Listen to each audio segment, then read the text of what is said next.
우리를 둘러싼 플라스틱 구경 잘 하셨나요? 오늘 구매한 것 중에 플라스틱이 아닌 게 플라스틱이 아닌 없는 게 그러면은 양파? 애기 마스크? 또 플라스틱은 아니니까 두 개밖에 없는 것 같아요. 투명하고 딱딱한 것만 플라스틱이라는 생각은 플라스틱을 너무 쉽게 본 것 같은데요. 양파망도 플라스틱 수지. 그리고 상자 안에 든 마스크가 비닐로 포장돼 있다면 그건 역시 플라스틱입니다.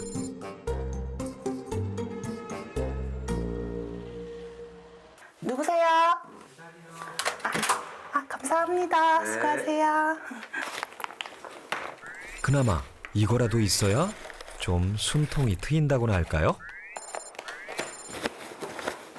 이렇게 자주 배달시켜 먹으시나요?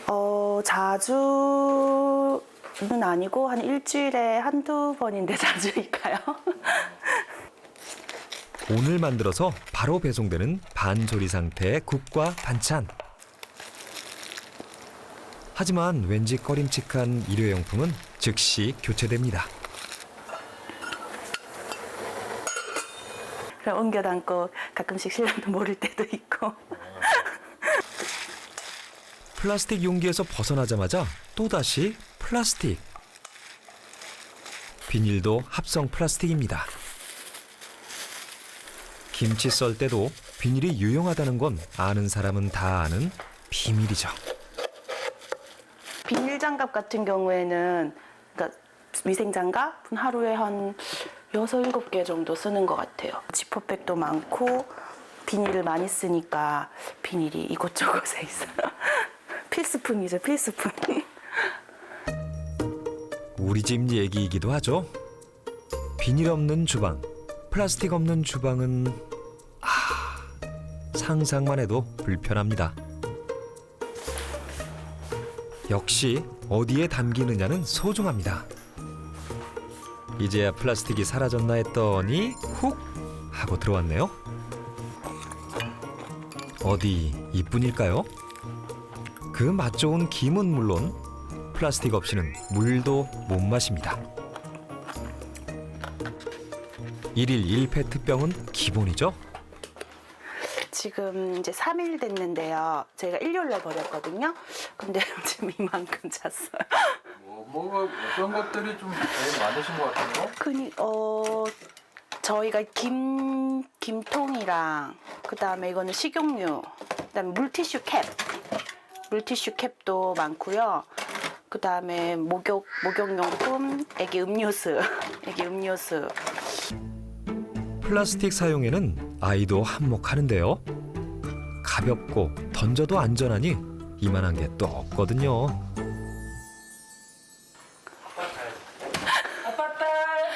아빠 딸 바쁘다. 아빠 딸 바쁘시네. 아빠 왔어요. 누나 먹을 거 사왔는데. 고생했어요. 아버지는 오늘도 한 손 가득 비닐과 함께 퇴근하셨습니다. 하루의 마무리. 종일 집 밖에서 애쓴 아빠도 집안에서 애쓴 엄마도 저녁만은 푸짐하고 맛있게 먹어야죠. 그래도 소중한 아이만은 집밥을 먹입니다. 플라스틱으로 본 진선 씨네 일상, 사실 우리 집 모습이기도 한데요. 이런 말까지 있다고 합니다. 조물주는 인간을 만들고 인간은 플라스틱을 만들었다. 많이 바쁠 때는 뭐 사와서 간편하게 먹는 게 준비하는 시간도 적고 어쨌든 먹고 나서 빨리 쉽게 치울 수 있으니까 그런 면에서는 편한 것 같아요. 이렇게 용기가 배달 한 번 시키면 많이 나오나요, 이렇게? 그렇죠. 저희가 또 좀 많이 먹는 편이라 네, 유독 또 많이 나오는 것 같아요. 이렇게 먹고 나면 이렇게 전쟁터가 되긴 하네요. 뜯기 전엔 참 위생적이었던 포장. 하지만 포장이 풀리는 순간 쓰레기로 전락합니다. 그래도 진선 씨가 꼭 하는 일이 있다면 물로 꼭 한번 헹궈준다는데요. 이게 플라스틱에 대한 도리라고나 할까요? 대체 플라스틱이 개발되기 전엔 어떻게 살았을까 싶은데요. 우리는 다른 나라보다 훨씬 더 많이 쓴다고 합니다. 1인당 플라스틱 소비량이 세계 3위. 미국, 일본보다 더 많이 쓴다는군요. 뭘 그렇게 많이 쓰나 봤더니 연간 사용하는 비닐봉지가 1인당 약 420장, 일회용 컵은 약 509개에 달한다고 합니다. 근데 재밌는 건 우리가 1년에 먹는 쌀이 한 63kg밖에 안 돼요, 1인당. 그럼 우리가 실제로 영양을 위해서 먹는 쌀보다 2배의 플라스틱을 1인당 쓰고 있다는 거거든요. 사람 몸은 70%가 물, 사람이 가지고 있는 소지품은 70%가 플라스틱이라는 농담도 할 정도거든요. 그렇기 때문에 우리가 일상생활에서 플라스틱을 없이 사용한다는 거는 우리의 삶의 패턴 자체를 완전히 바꾸는 형태로 바꾼 후에나 가능하지 그 전에는 쉽지 않을 거예요. 이미 길들여졌죠. 이제 플라스틱 없이 살긴 불가능합니다. 우리의 모든 순간에 함께하죠.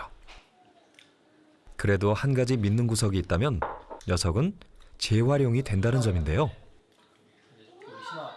분리수거 열심히 잘해서 이렇게 하면 몇 퍼센트 정도 이렇게 재활용이 될 거라고 생각해야 돼요? 그래도 깨끗한 거가 많으니까 일회용품 같은 건 한번 헹궈버리면 그래도 깨끗하니까 그래도 한 반은 재활용 되지 않을까요? 50%? 네. 반 정도는. 오늘도 열심히 분리 배출하셨나요? 우리와 가까운 것 치고는 너무나 잘 몰랐습니다. 플라스틱, 과연 얼마나 재활용되고 무엇으로 다시 태어날까요?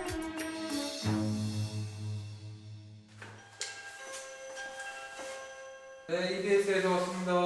네. 안녕하세요. 잘 지내셨어요? 네. 어서 오세요. 오늘 쓰레기 수거하러 왔습니다. 네, 모아놨어요. 네, 너무 부끄럽네요. 너무 많이 나와서. 일주일 후 다시 찾은 진선 씨네. 저희의 부탁대로 플라스틱 쓰레기를 따로 모아주셨는데요. 다예요. 큰 봉지 4개가 나왔습니다. 이대로 유유히 집을 떠나나 했더니 너무 많아서 일단 여기다 놔요. 너무 많아서 이렇게 또 티를 내고야 말았네요. 내가 버린 쓰레기의 뒷모습. 여러분은 보신 적이 있으신가요? 저희는 이 쓰레기 그대로 바로 이분께 갖다 드리기로 했습니다. 재활용 전문가로 국내에서 손에 꼽히는 분이죠. 물질 재활용은 안 됩니다. 선별은 안 돼요. 구분이 잘 안 돼요. 재질이. 우리가 재활용된다고 믿고 있던 것들, 그것은 진실일까요? 그동안 우리는 잘 버리고 있었던 건지 분류를 부탁드렸습니다. 페트는 다 재활용이 가능하시다고 보시면 돼요. 마개와 이 라벨이 문제거든요. 마개는 너무 부피가 작잖아요. 그러니까 선별장에서 선별하는데 이 마개만 사람들이 손으로 못 집어내요. 선별이 안 되는 거죠. 제일 좋은 방법은 이렇게 해서 이렇게 발로 밟은 다음에 마개를 닫아서 배출합니다. 헹군 뒤 라벨을 떼는 것까지는 기본. 여기에 압축까지 해줘야 완벽한 분리 배출이 됩니다. 요게 문제가 되는 거예요, 요게. 이게 알루미늄이 리더가 있는 거거든요. 재활용 공정에서 알루미늄이 제거가 잘 안 돼요.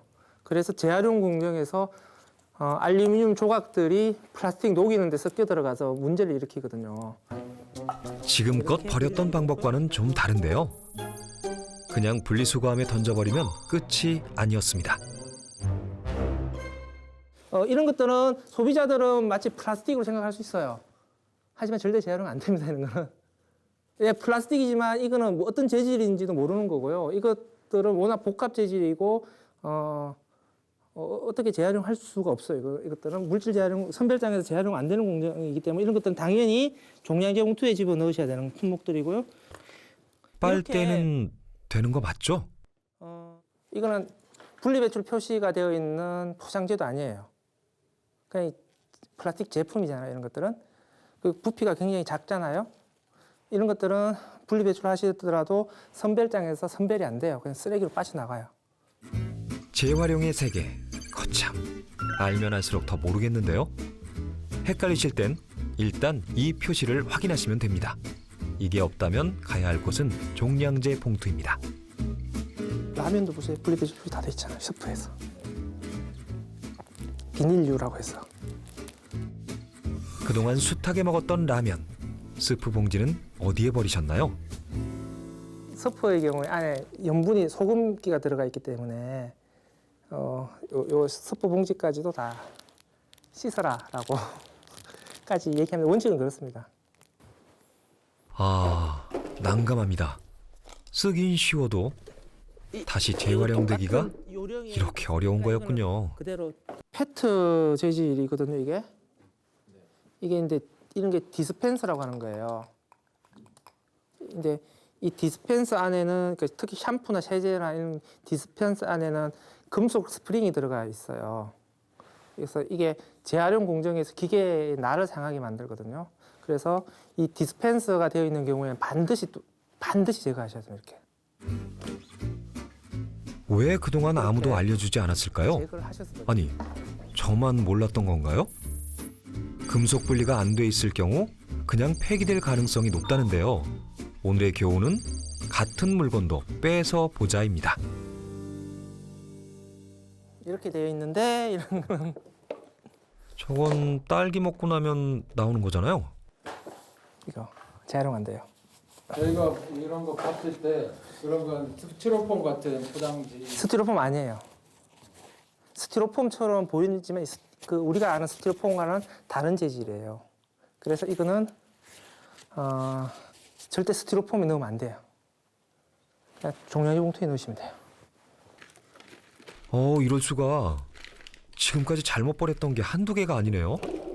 또 하나, 비닐이 압착되어 있는 플라스틱도 재활용을 막는 걸림돌 중 하나랍니다. 그러니까 이런 게 문제인 거죠. 이렇게 소비자들이 떼기 힘들게 만드는. 아우, 힘드네. 이런 것들은 좀 제거하기 쉽게 사실은 재질 구조 단계에서 만들어주는 게 원래는 필요한 거죠.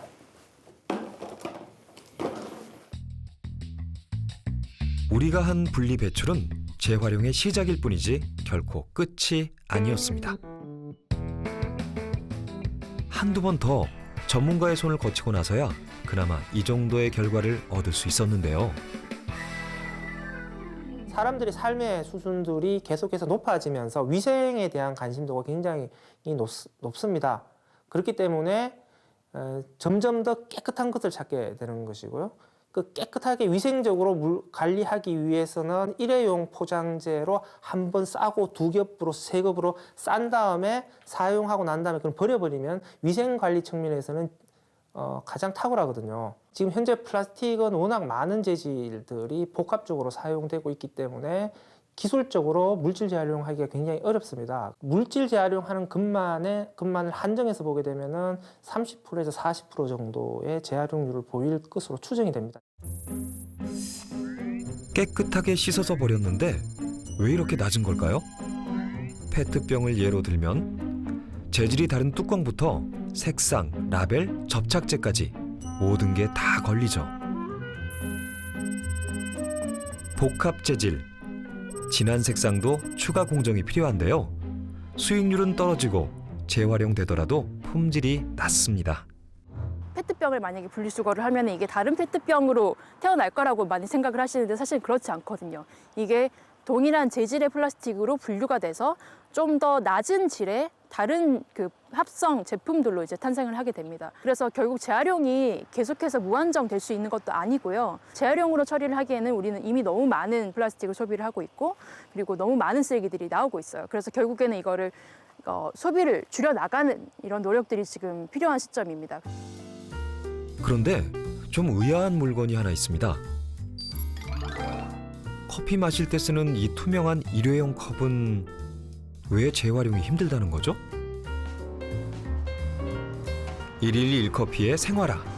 우리나라의 일회용 플라스틱 컵 연간 사용량은 무려 260억 개. 재활용이 안 된다면 이거 정말 심각한 얘기 아닌가요? 생수병과 커피컵, 도대체 뭐가 다른 거죠? 선별장에서는 페트, PP, PS 이렇게 재질별로 선별을 해야 되는데 저런 페트 병의 형태로 그러니까 포장재 이렇게 병의 형태로 들어오게 되면은 페트인 게 명확하게 구분이 돼요. 하지만 이 컵의 형태로 들어오는 것들은 구분이 잘 안 돼요. 재질이 페트라고 표시되어 있는데 페트가 아닌 재질도 있어요. PP 재질도 있고 PS 재질도 있어요. 그래서 선별장에서는 이것을 다 쓰레기로 버려요. 몰랐던 사실입니다. 커피를 많이 마시긴 해도 버릴 때마다 늘 신경은 썼는데요. 믿는 도끼에 발등 찍힌다는 말이 이럴 때 쓰는 말 아닐까요? 다운 씨는 그 사실을 일찌감치 알게 되었다는데요.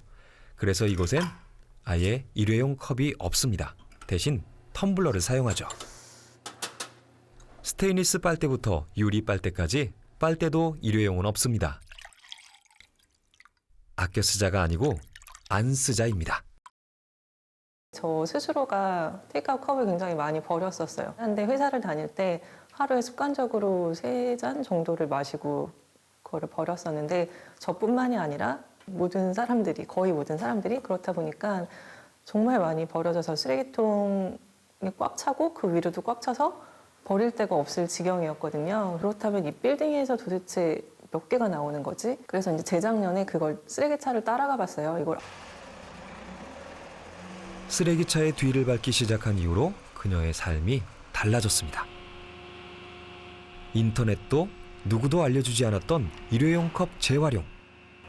그렇게 버려진 일회용 컵을 추적하기 시작했죠.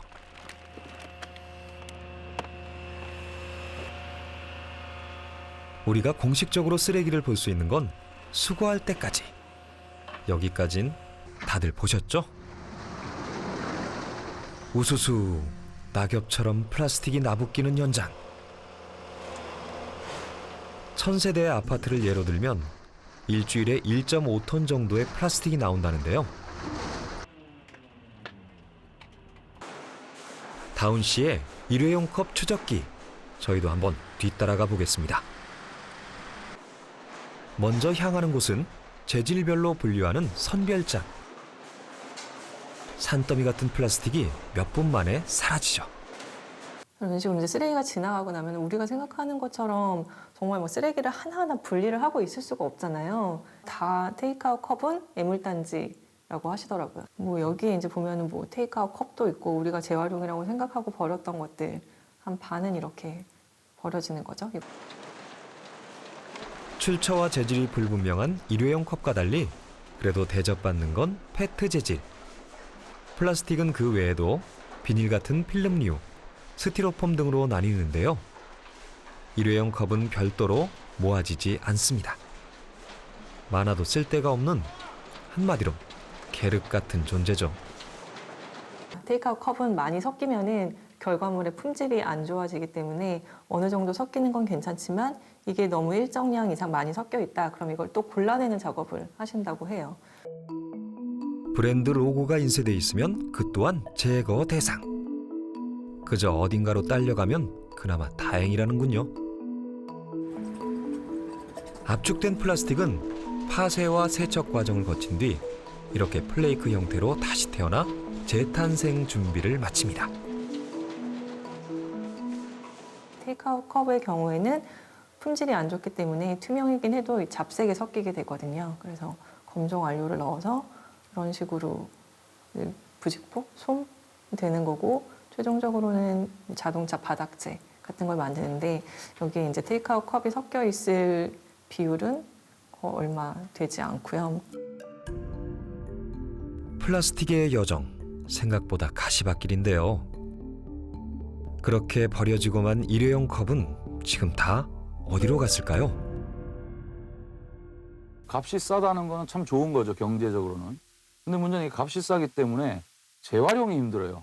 왜냐면 재활용에 비용이 드는데 값이 싼 거를 재활용을 하려는데 이게 돈이 돼야지 누가 붙어가지고 일을 할 거 아닙니까? 우리가 환경을 보호하고자 하는 비용, 이것이 거기에 더해져서 실제로 이 값은 굉장히 싸지만 이게 나중에 치명타를 환경에 미치기 때문에 그거를 복구하는 데 필요한 비용을 우리가 미리 쓴다라는 개념으로 접근하게 되면 그러면 이제 비용이 조금씩 맞아떨어질 수 있겠죠.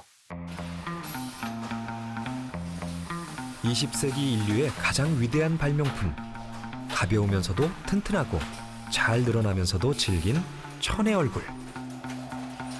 만드는데 5초, 쓰는데 5분, 보내대는데 500년이 걸린다는 플라스틱. 그 결과 동물들의 몸에서 플라스틱이 나오고 있습니다.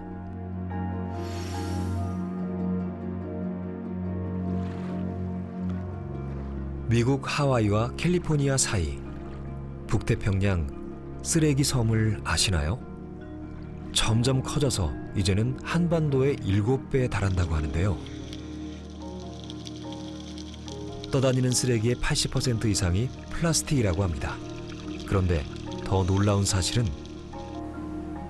우리와 10,000km 떨어진 그곳에서 우리와 무관하지 않은 한국 쓰레기가 발견됐다는 점입니다.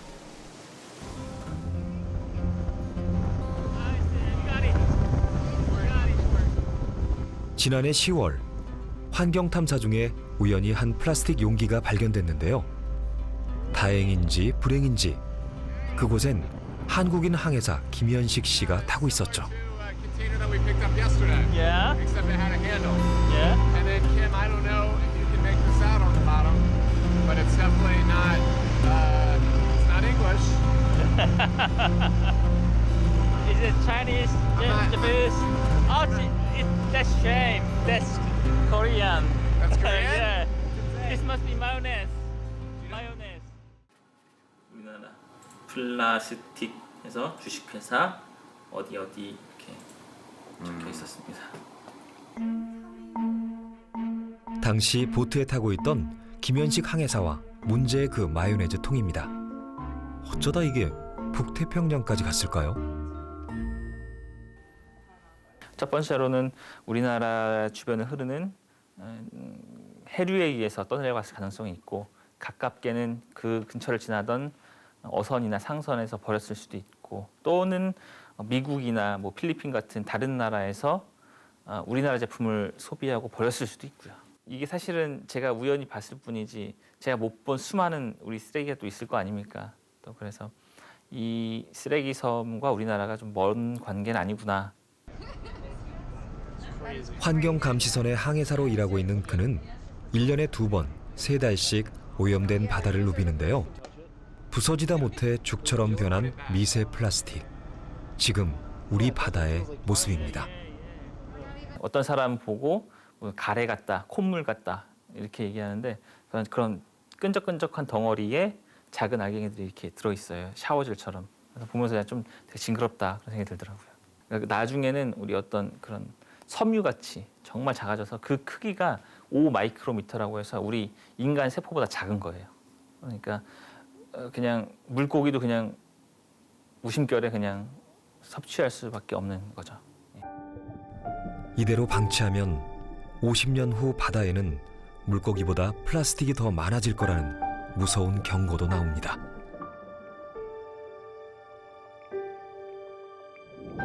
먹이사슬을 통해 미세 플라스틱이 인간의 체내로 들어가는 것은 필연적인 결과인데요. 우리가 버린 플라스틱은 결국 돌고 돌아 우리에게 오게 되죠.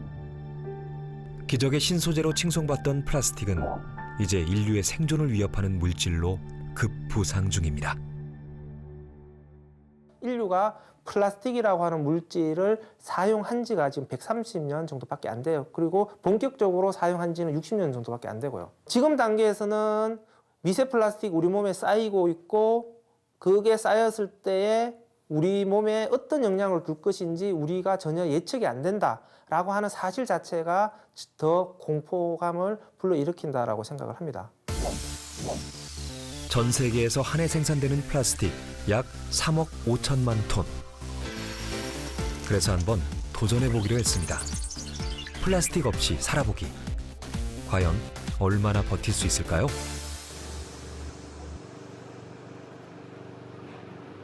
(7년차) 자취생 우지수 씨. 배달 앱은 그의 삶이죠. 그의 배달 음식 경력도 7년차에 빛나는데요. 삼겹살 1인분도 배달이 가능한 시대. 사실 엄마가 아니라면 집에서 이렇게 차려 먹기도 어려운데요. 고기, 채소, 국까지. 가격 대비 구성도 훌륭합니다. 해야 할 일도 많은데 그래도 먹는 데는 아끼지 말자. 이게 지수 씨의 철칙이죠. 얼마나 자주 시켜 먹는 것 같아요? 보통 하루에 한 번 정도 시켜 먹는 것 같아요. 주말에는 더 많이 시켜 먹어서 일주일에 하면 한 10번 정도 안 되는 것 같아요. 총알 배송, 새벽 배송도 플라스틱 사용량을 부추깁니다. 그 밖에도 그의 하루 속에 얼마나 많은 플라스틱이 함께하는지 보이시나요? 이 정도면 공기와 맞먹을 정도가 아닐지요. 쓸 때는 편리해도 퇴장할 땐 쓰레기로 남겨지는 플라스틱. 이때는 좀 번거롭긴 합니다.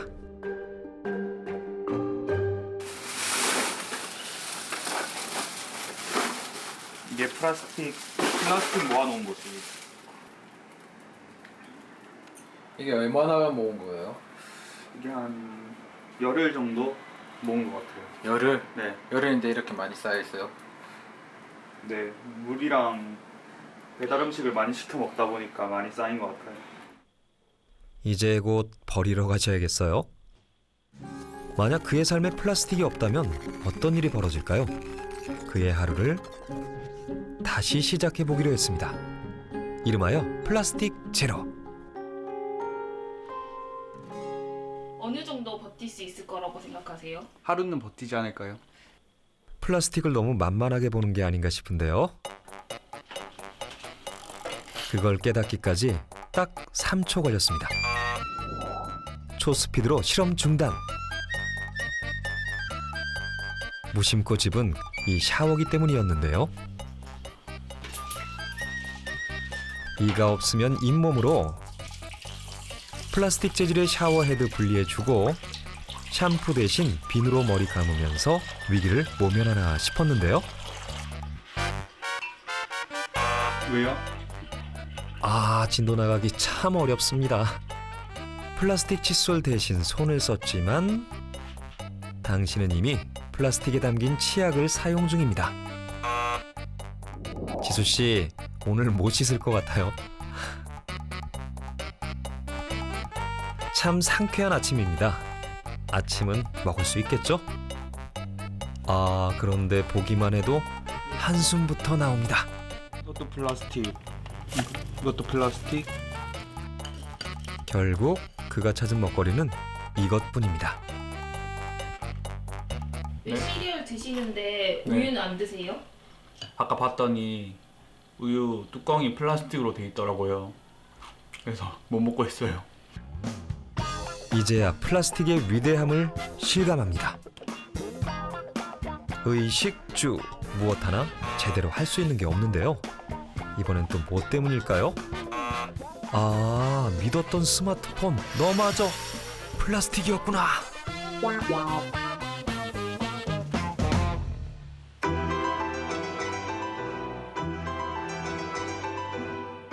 이제야 깨달았습니다. 플라스틱을 쓰지 않으려면 아무것도 하지 말아야 한다는 것을요.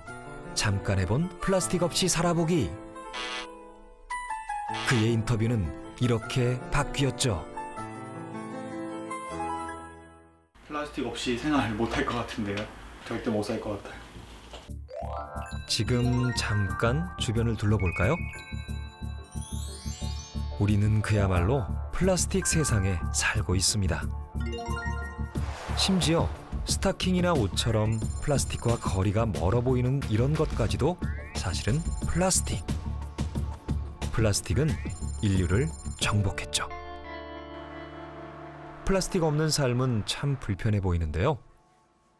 여기 이분은 꼭 그렇지만은 않다는군요.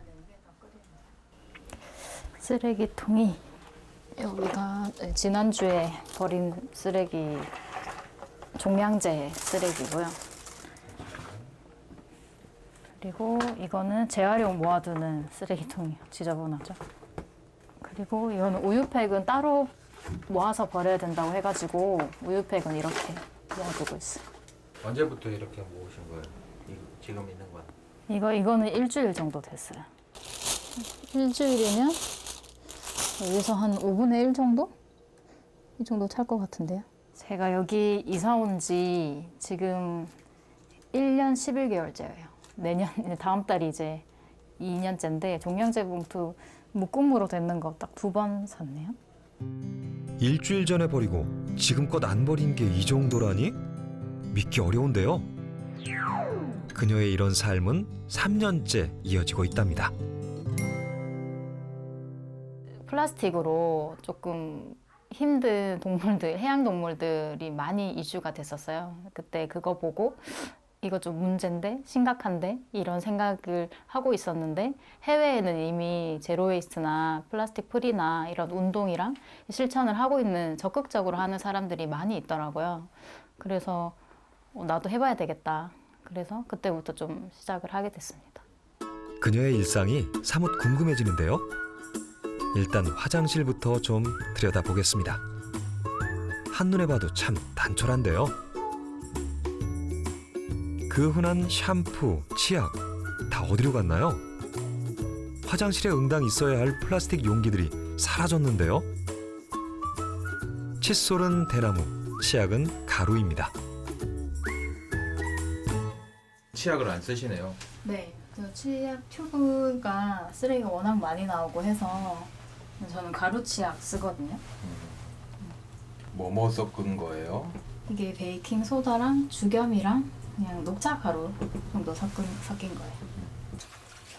게다가 샴푸, 린스, 바디용품 다 올인원. 이 비누 하나만 있으면 다 해결된다고 합니다. 근데 머리 결은 좀 뻣뻣해지지 않나요? 아니면? 이거요? 처음에 쓰면 뻣뻣해요. 지금도 아직까지 저 좀 뻣뻣하긴 한데 그래도 말리고 하면은 크게 괜찮아요. 생수 대신 물을 끓여 먹는 건 일도 아닙니다. 산수유 열매를 넣고 끓인 차. 구수하고 참 따뜻하죠?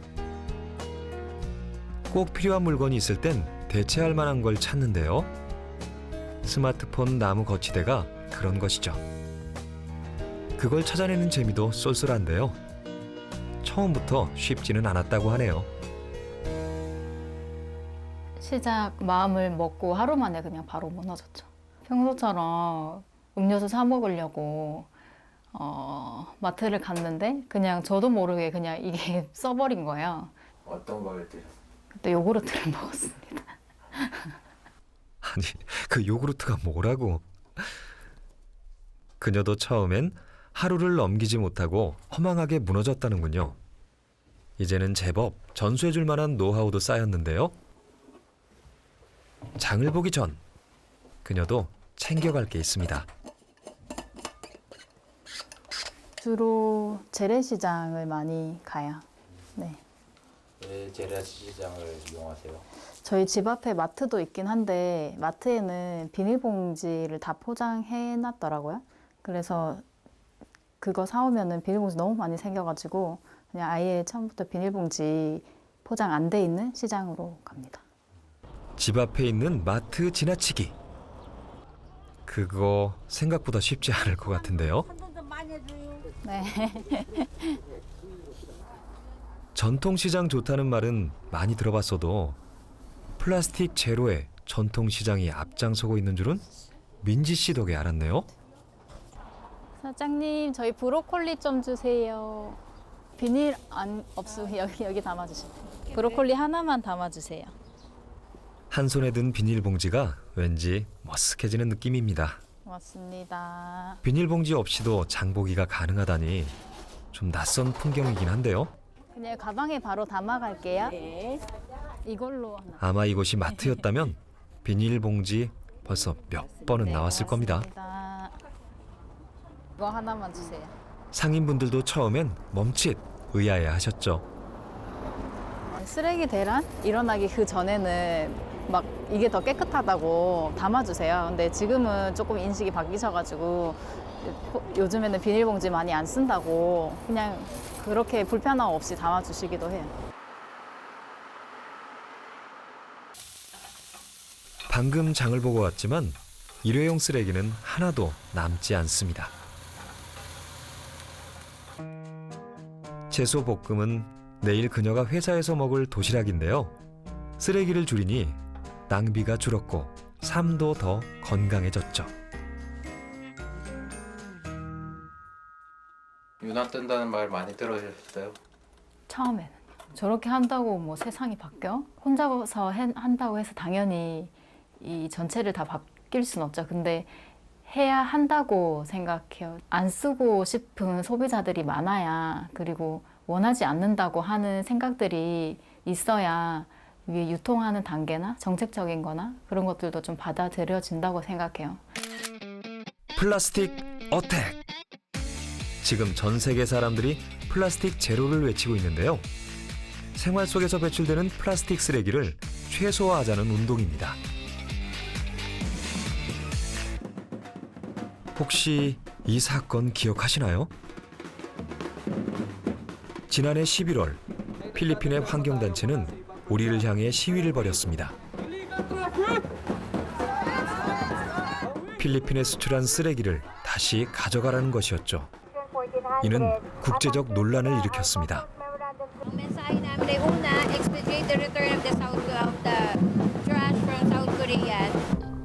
쓰레기 중 일부는 다시 우리나라로 반송됐습니다. 필리핀으로 불법 수출됐던 폐기물 쓰레기 가운데 1000여 톤이 오늘 우리나라로 돌아왔습니다. 컨테이너 문을 열고 확인해 본 결과 온통 재활용이 불가능한 잡동사니 생활 쓰레기였습니다. 재활용이 가능한 폐플라스틱이라고 했지만 실상은 순수 쓰레기였습니다. 필리핀의 쓰레기를 불법 수출한 해당 업체를 찾아가 봤는데요. 이미 문이 닫힌 지 오래. 방치된 폐기물만 가득 쌓여 있었습니다. 현재 이 업체는 파산을 신고한 상태입니다.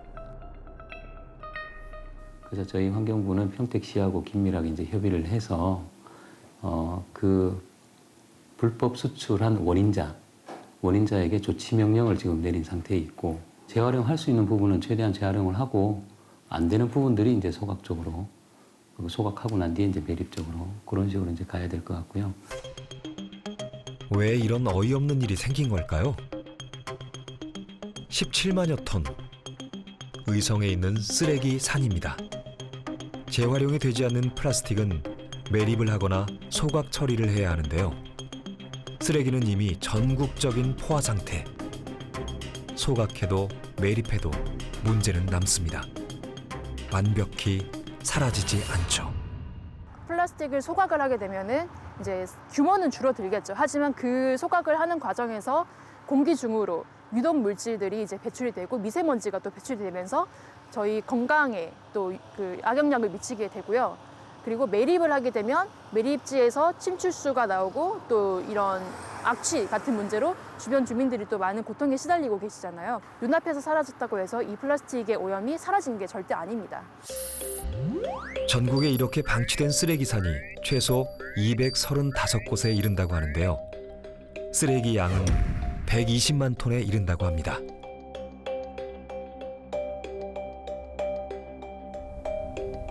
전 세계 재활용 쓰레기의 절반가량을 수입하던 중국이 지난해부터 수입을 중단하면서 문제는 더 불거졌죠. 쓰레기 대란은 예견된 일입니다. 누군가 잘 치워주겠지 했던 쓰레기. 사실은 내 눈앞에서 단지 멀어졌을 뿐입니다. 이제 되게 얇은 플라스틱 비닐인데 이것도 지금 이렇게 하면은 금방 떨어지거든요. 햇빛을 많이 받은 부분이 특히 이렇게 잘게 많이 잘 부서지거든요. 이렇게 플라스틱이 자연 상태에 계속 노출이 되어 있으면은 계속 이렇게 부서지는 거예요. 미세 플라스틱으로 이제 바다로 흘러 들어가고 이러는 거죠. 이런 종이컵들도 많이 사용하잖아요. 이 종이컵 안이 플라스틱으로 코팅이 되어 있거든요. 그래서 이거 밖은 종이지만 이 안에 있는 것들이 플라스틱 코팅으로 되어 있기 때문에 이렇게 노출이 되면은 밖에 있는 그 종이는 또 분해가 되겠지만 안에 지금 코팅이 되어 있는 플라스틱은 분해가 안 되는 거죠. 플라스틱 줄이기. 개개인의 실천만으로는 한계가 있습니다. 생산자도 변화가 필요하죠. 한국 재활용 시스템이 얼마나 이제 구조적인 한계와 문제점을 고스란히 이제 보여주는 것이라고 저는 생각을 합니다. 왜냐하면 저희가 계속해서 더 많은 일회용 플라스틱을 쓰고 있고 그래서 점점 더 많은 폐기물이 나오고 있는데 사실 재활용을 할 수 있고 처리할 수 있는 건 또 한정이 되어 있잖아요. 정부가 이제는 조금 더 강력하게 기업들이 지금 무분별하게 사용하고 있는 플라스틱 사용량을 좀 줄일 수 있도록 강력한 규제를 통해서 로드맵을 이제 짠 나가야 하고요. 지난해 발생했던 쓰레기 대란. 비닐봉지 수거를 거부했던 초유의 사태가 또 언제 다시 재현될지 모릅니다.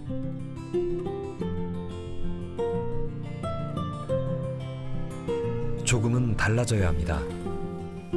앞서 만나본 진선 씨네 가족도 일회용 플라스틱 덜 쓰기, 플라스틱 제로에 도전해봤는데요. 고생했네.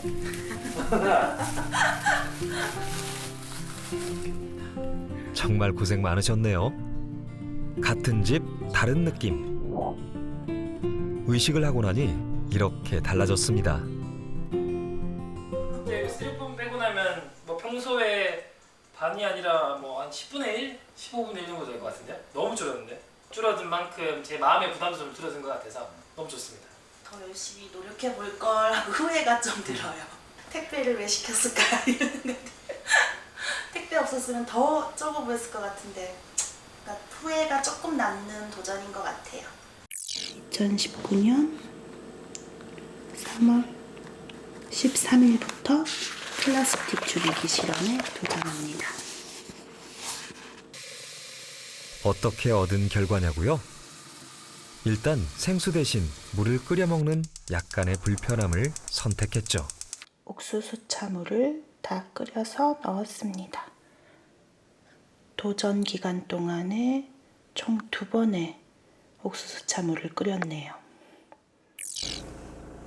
지난 일주일간 남편은 텀블러와 부쩍 친해졌죠. 신나기 전에 우리 회사 동료들과 점심 커피를 먹으러 가는 중입니다. 배가 부르네요. 커피 한 잔 해야지 또 일을 열심히 하죠. 네, 일단 저는 플라스틱 없는 삶을 지금 살고 있기 때문에 텀블러를 들고 가고요. 와, 뭔가 좀 있어 보이는데요? 동료에게 플라스틱 설교도 좀 곁들이셨고요. 다시 금붕어 도전! 아이에겐 일회용 빨대 대신 실리콘 빨대를 사용하게 했는데요. 쉽지는 않았답니다. 아유, 잘했어. 힘들어. 이번 주만큼은 마트 대신 시장. 생경한 경험이었죠. 저 대파도 한 개 주시고요. 이것도 봉지에 넣지만? 네, 그냥. 네,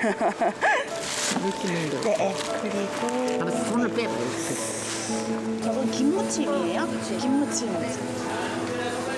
이렇게 시장에서 장을 봐왔습니다.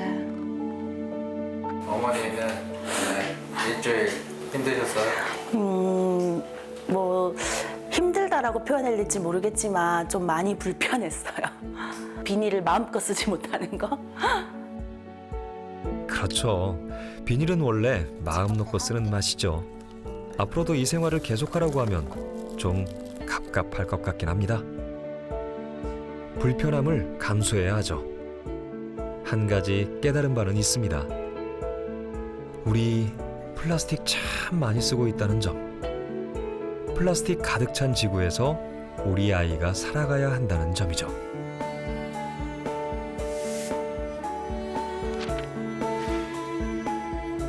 돌아보니 일회용 플라스틱 덜 쓰기는 참 웃기고도 힘들었습니다. 한편으로는 뿌듯함도 안겨졌죠.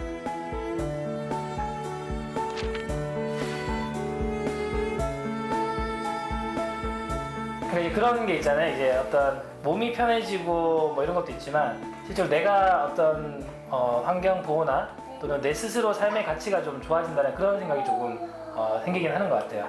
이번에 도전으로 인해서 뭔가 우리 가족의 생활 패턴이 좀 뭔가 달라지지 않을까라는 기대를 살짝 하고 있어요. 쓰레기 담당 남편은 오늘도 퇴근 후 집을 나섭니다. 이제는 더 이상 몰라서 그냥 버렸다고 말하기도 어려운데요. 플라스틱 그 자체가 환경오염의 주범은 아닙니다. 막 쓰고 아무데나 버린 바로 우리의 뒷모습입니다.